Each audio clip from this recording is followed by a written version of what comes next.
Buongiorno e benvenuti a Cosa c'è di nuovo, le notizie di oggi, sabato 23 novembre.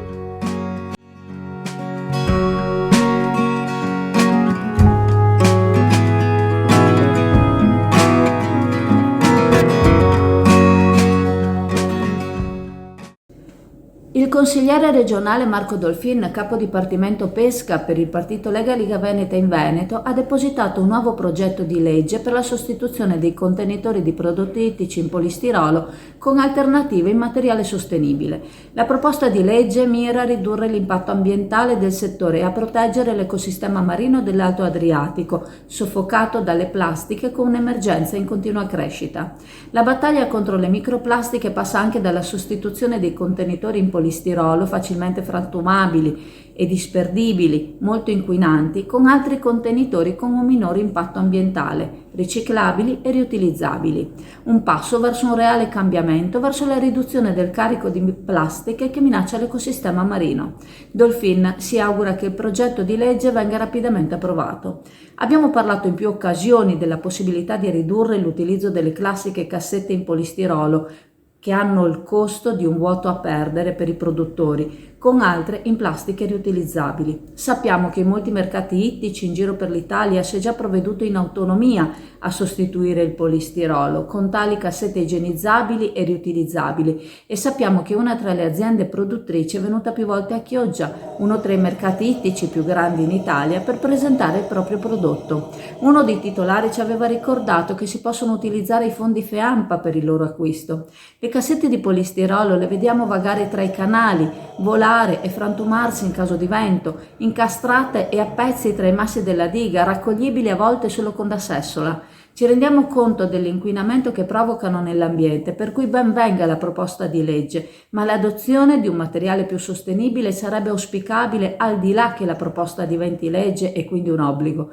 Basterebbe una maggior consapevolezza a tutti i livelli per rendersi conto che la sostituzione del polistirolo è l'unica alternativa possibile.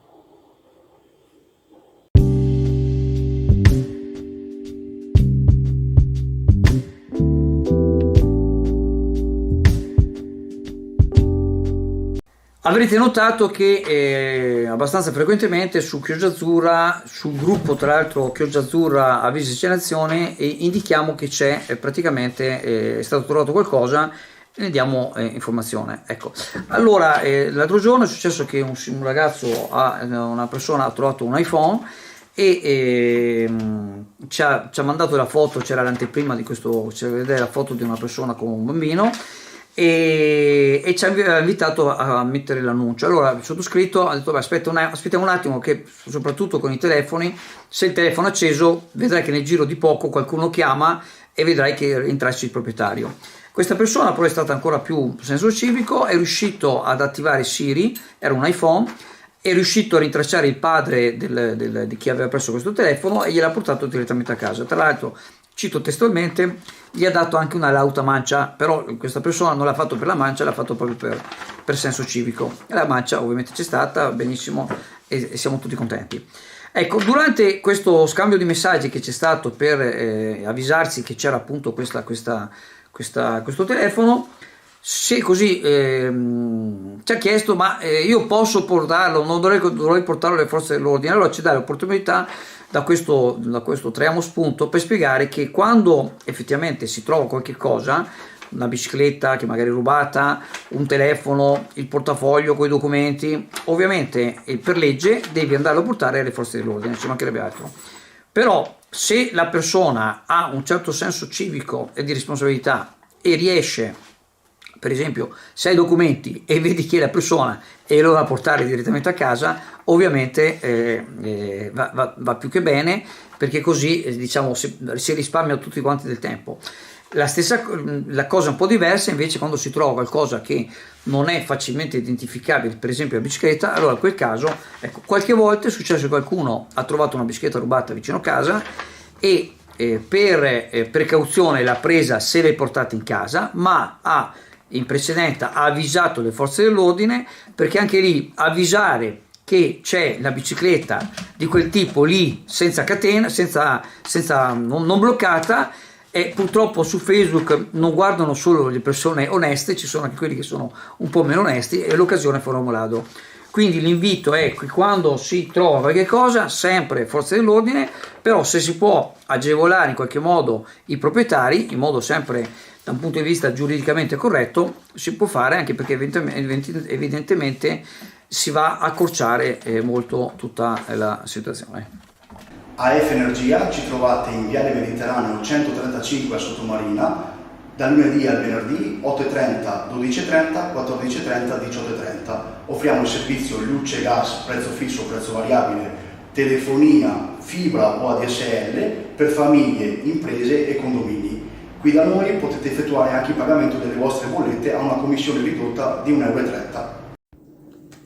Il sindaco Armelao oggi sarà in udienza dal Papa in Sala Nervi, che dalle ore 10 riceverà il mondo della pesca italiano. Il sindaco porterà con sé un bragozzo, opera dell'artista locale Roberto Carisi, che presenterà in dono al Santo Padre. Non sappiamo se con sé porterà anche i pescatori, i quali sembrano molto sfiduciati dalla situazione attuale e stanchi, letteralmente stanchi, di sentirsi circondati da tante belle parole ma dal nulla nella concretezza dei fatti. Già durante la giornata mondiale della pesca c'era stata una riunione con i rappresentanti del Vaticano, ai quali sono stati elencati tutti i problemi del settore, una categoria che il Santo Padre lo scorso settembre ha definito custodi del mare e che vorrebbe aiutare. Abbiamo chiesto a un pescatore cosa ne pensasse di questo incontro tra il mondo della pesca e il Santo Padre. Verranno dette tante belle parole, ci ha risposto, ma la realtà è ben diversa. Saranno parole di conforto e il conforto serve per l'anima. Per sfamare la famiglia non è sufficiente.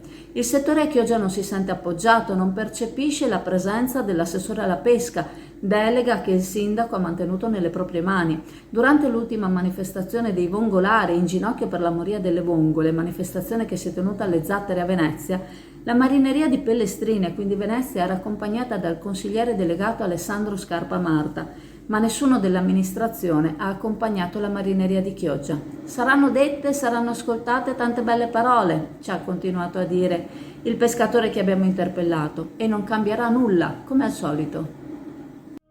SD Auto informa della novità per il 2023, la revisione dei carrelli in sede. Si effettuano revisioni in sede dei rimorchi di massa complessiva non superiore ai 3.500 kg, 01 e 02, di carrelli per imbarcazioni, per moto, per auto, roulotte, trailer per il trasporto cavalli, carrelli tenda, carrelli trasporto animali e tutti i carrelli di massa complessiva non superiore ai 3.500 kg.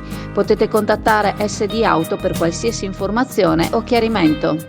Il presidente degli albergatori dell'Associazione Albergatori di Sottomarina, Giuliano Bosco de Ceson, ci ha comunicato, ci ha chiesto di fare un allarme, lanciare un allarme, perché stanno continuando quelle truffe ai danni degli albergatori da parte di soggetti che utilizzano carte di credito rubate o clonate.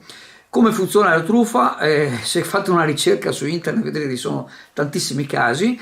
Questi soggetti che si sono qualificati addirittura come militari della Guardia di Finanza hanno prenotato per un certo numero di giorni, pagando con una carta di credito sicuramente rubata oppure clonata, e pagando l'intero importo del pernottamento. Dopo qualche ora dicono no, non possiamo più venire perché la missione è stata annullata, andiamo da un'altra parte, e quindi chiedono i soldi indietro, però li chiedono con bonifico su un altro conto. In questo caso ormai gli operatori di ASA sono un po' sgammati su questo, hanno rifiutato di mandare i soldi dietro e dopo non so come faranno, hanno avvisato credo i carabinieri in modo tale da segnalare la cosa, perché in pratica abbiamo fatto una ricerca con il sistema bancario. Nel momento in cui c'è la truffa, quindi qualcuno ha utilizzato la carta di credito rubandola oppure clonata, la banca automaticamente riprende i soldi indietro.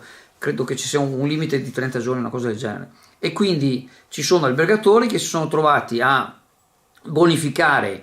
Non è questo caso per fortuna, ma se fate una ricerca ce ne sono tantissimi casi che hanno rimborsato i soldi col bonifico, ma poi in realtà la banca successivamente ha ritirato i soldi e quindi ci hanno rimesso anche cifre importanti.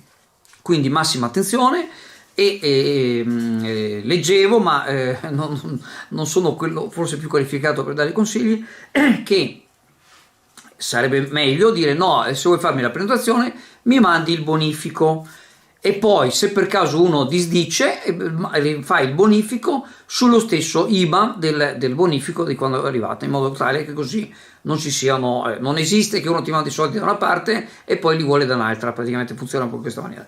Quindi ringraziamo il presidente dei navigatori Giuliano Boscolo Cegion, e invitiamo gli amici navigatori non solo di Sottomarina ma anche di chi ci vede diciamo nelle altre località, massima attenzione appunto soprattutto a chi in poco tempo diciamo gli va bene, gli fate l'offerta, accetta subito e insiste anche per pagare con la carta di credito. Lì cominciate subito a avere diciamo qualche sospetto e magari fate qualche domanda in più, cercate di capire, magari se dicono che sono la finanza, mi potete dare il numero della caserma da dove chiamate, che chiamiamo un attimo per conferma, perché sa, ci sono tante truffe, vogliamo essere sicuri che siete da Guardia di Finanza, per dire. Quindi a volte bastano pochi accorgimenti per capire insomma se effettivamente dall'altra parte c'è una persona che ha l'esigenza veramente di prenotare oppure veramente c'è qualche truffatore. Buongiorno, sono Roberto Picerato, presidente di IODA, il tuo consulente assicurativo. Siamo presenti in Mirano, Chioggia, Orbassano, Torino. Visita il nostro sito www.iodabroker.it. L'amministrazione comunale di Scorzè con sindaco Giovan Battista Mestriner ha esternato la volontà di estendere l'orario di servizio dei dipendenti del comune, prolungando l'orario di apertura al pubblico per un giorno alla settimana fino alle 21, in via sperimentale per un anno. Non ci sono ancora atti ufficiali, ma solo la volontà del sindaco che è stata espressa. Non sono ancora stati chiariti quali siano i servizi e gli uffici coinvolti dall'apertura serale del municipio. Sono 60 i dipendenti del comune, dalla proposta sarebbero esclusi i servizi di polizia locale, la biblioteca, gli operai e lavoratrici e lavoratori con contratto part-time. Sarebbero toccate dal provvedimento le rimanenti 25 persone. Con nessuno tra loro è stata condivisa la proposta in modo da poter conciliare vita privata e lavorativa. Si tratta comunque di un giorno alla settimana.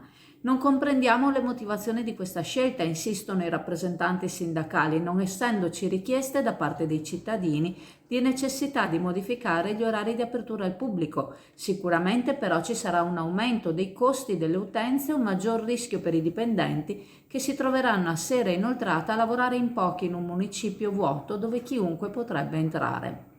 Anche i cittadini ne risentiranno perché non è detto che il dipendente che troveranno in servizio potrà gestire le pratiche degli altri colleghi. Il sindaco ha respinto tutte le proposte alternative, quale fare orario continuato con apertura fino alle 19, con un orario di apertura garantito superiore alla proposta presentata dal sindaco.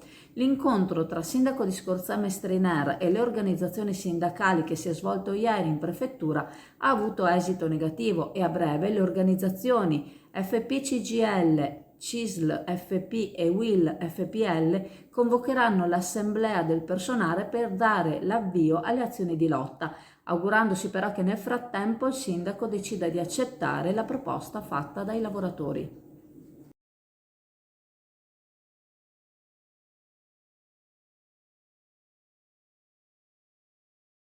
Ricordandovi che la farmacia di turno oggi, sabato 23 novembre, è la farmacia San Marco in via Marco Polo a Sottomarina. Vi saluto e vi ringrazio. Se volete ci vediamo in negozio alla cartoleria Pegaso a Borgo San Giovanni, dove fino a fine mese troverete lo sconto del 30% su zaini, trolley e astucci. Vi ricordo inoltre il sito chioggiaazzurra.it, i canali Telegram e WhatsApp Azzurra Network News, il canale YouTube Chioggia Azzurra, la pagina Facebook Chioggia Azzurra e la nuovissima app Chioggia Azzurra. Continuate a seguirci e ciao a tutti.